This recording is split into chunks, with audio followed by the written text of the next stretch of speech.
ડીસા તાલુકાના ટેટોડા ખાતે કાર્યરત રાજારામ ગૌશાળામાં આશ્રય મેળવતી સંખ્યાબંધ ગાયો તાજેતરમાં જ પૂર હોનારત દરમિયાન મોતને ભેટી છે અને આ ગૌશાળાને ભારે નુકસાન થયું હોય ગૌશાળાના પુનઃનિર્માણ માટે દાનની સરવાણી રેલાવા માંડી છે।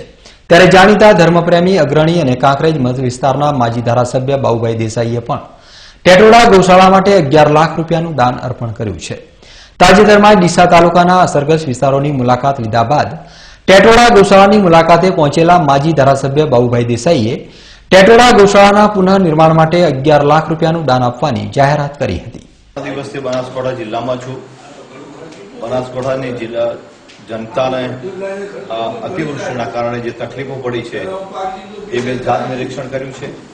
સરકારશ્રી તરફથી પણ એક ઐતિહાસિક નિર્ણય લેવામાં આવ્યો છે। એ ગામે ગામ જ્યારે જઈએ છીએ ત્યાં કેશ ડોલ ચૂકવવામાં આવે છે। ખેડૂતોની બાબતમાં જે ખેડૂતો તો એવા છે કે એમને પોતાની જમીન જ રહી નથી, એટલે એ બાબતે પણ અમે સરકારશ્રીની અંદર રજૂઆત કરવાના છીએ અને એ બાબતે પણ સરકાર જનતા સાથે જ છે અને એ બાબતે પણ સારો વિચાર છે એવી અમને અપેક્ષા છે। કારણ કે ઘણા ખેડૂતોને એવી પરિસ્થિતિ છે કે જમીનની અંદર 6-6 ફૂટ રેત આવી ગયો છે। એમના શેઢા કે છે એમની ચતુર્સીમાનો કોઈ નિશાનો નથી અને એ રેત દૂર કરવા માટે સરકારશ્રી આ બાબતે જેમ અમરેલીની બાબતમાં જેમ વિચાર્યું હતું એ બાબતે સરકારશ્રી આ બાબતે પણ વિચારણાની અંદર આ પ્રશ્ન છે અને વહેલામાં વહેલી તકે સમગ્ર બનાસકાંઠાની જનતાને પગભર થવા અને રાહત કામગીરીની બાબતમાં યોગ્ય મદદરૂપ છે અને સમગ્ર જનતાની સાથે સરકાર છે।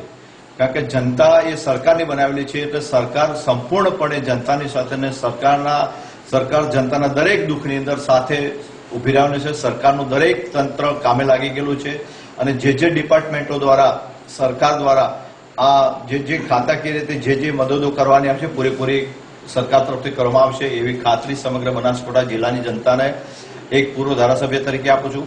ભારતીય જનતા પાર્ટી જનતાની છે અને જનતાની સાથે અને જનતાના દુઃખ અને ઓછું લૂંછવા માટે આવેલી છે અને સમગ્ર કોઈ પણ જનતાને કોઈ પણ જાતનો અન્યાય નહીં થાય એવી પૂરેપૂરી ખાતરી અને મને વિશ્વાસ છે।